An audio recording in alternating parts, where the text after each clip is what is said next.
আমি সহ এখানে রাকিন আহমেদ আছে, বিডিআর এর লাস্ট ডিজির ছেলে। আমরা আইন পড়েছি একমাত্র একটা কারণেই, যে আমাদের বাবার বিচার আমরা চাই এবং আমাদের বাবার বিচার করে ছাড়বো।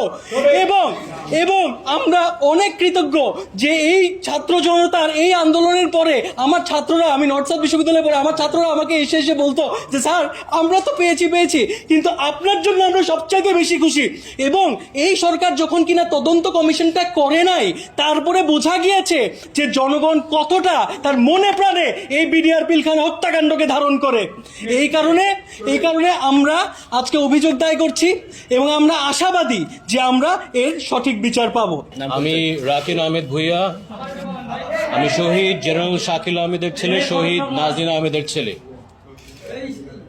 পিলখানা হত্যাকাণ্ড যে পরিমাণ ষড়যন্ত্র হয়েছে, 57 দেশপ্রেমিক সেনাবাহিনী অফিসার হত্যা করার জন্য, শুধু বাংলাদেশ সেনাবাহিনী ধ্বংস করার জন্য না, বাংলাদেশ রাইফেল ধ্বংস করার জন্য না, বাংলাদেশের সার্বভৌমত্ব ধ্বংস করার জন্য। পিলখানার ভিতরে বলতে আমার কষ্ট হয়, যে পরিমাণ মানে আমার বাবা মাকে কেমনে মেরেছে আমি বলতে আমার বুকটা ফেটে যায়। আমাকে অফিসার বলেছিল, বাবা তুমি তোমার বাবা মার লাশ দেখো না, তুমি নিতে পারবা না বাবা। দেখতেই পারি নাই।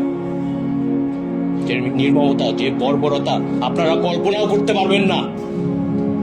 এটা আপনাদের বাবাদের সাথে হতে পারতো, আপনার মায়ের সাথে হতে পারতো, আপনার মেয়ের সাথে হতে পারতো, আপনার ছেলের সাথে হতে পারতো। একটা অপরাধ ছিল তাদের, জানেন কি? তারা বাংলাদেশকে ভালোবাসতো, বাইরের শত্রু থেকে দেশকে রক্ষা করত। আর ওদের ষড়যন্ত্রে আমার বাবা এবং মা এবং বাকি সব অফিসার এটা শিকার, হত্যার শিকার। দোষ ছিল একটাই, সৎ ছিল। আমি একা বড় হয়েছি, 15 বছরে আমার যে পরিমাণ নির্যাতনের সম্মুখীন করতে হয়েছে আপনারা এটা জানেন না। কষ্ট হয়তো বা বলি না, আমরা চাই সুষ্ঠু বিচারটা হোক।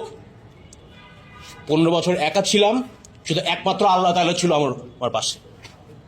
আমি বিশ্বাস আমরা বিজয় হব ইনশাআল্লাহ। আর কোন ষড়যন্ত্রকারী আমাদের থামায় রাখতে পারবে না ইনশাআল্লাহ। Thank you. 25 এবং 26 ফেব্রুয়ারি তারিখে 57 জন সেনা অফিসারের উপরে যে বর্বরচিত হত্যাকাণ্ড চালানো হয়েছে তা মানবতা বিরোধী অপরাধ এবং একই সাথে গণহত্যার সাথে আমরা সামঞ্জস্যতা পেয়েছি। এখানে তৎকালীন অবৈধ প্রধানমন্ত্রী শেখ হাসিনা সহ তার দোসররা রাষ্ট্রীয় স্বাধীনতার সার্বভৌমত্বকে সংকটের মুখে ফেলার জন্য এবং তার স্বৈর শাসনকে দীর্ঘস্থায়ী করার জন্য দুটি বৃহৎ এবং শক্তিশালী নিরাপত্তা বাহিনীকে ধ্বংসের উদ্দেশ্যে এই গণহত্যা এবং মানবতা বিরোধী অপরাধটি সংগঠিত করেন।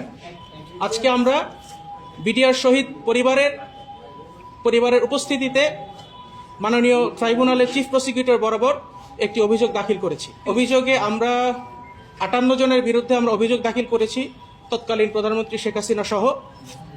এবং আমাদের অভিযোগ খুবই সুস্পষ্ট,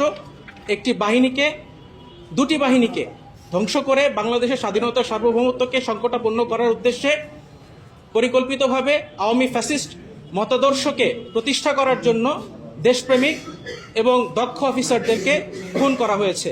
তাদের লাশে আগুন দেওয়া হয়েছে, বেয়নেট দিয়ে খুঁচিয়ে তাদের লাশকে ক্ষতবিক্ষত করা হয়েছে, তাদের এবং তাদের পরিবারকে আটক করে জিম্মি করা হয়েছে, লুটপাট চালানো হয়েছে, তাদের উপর আঘাত করা হয়েছে।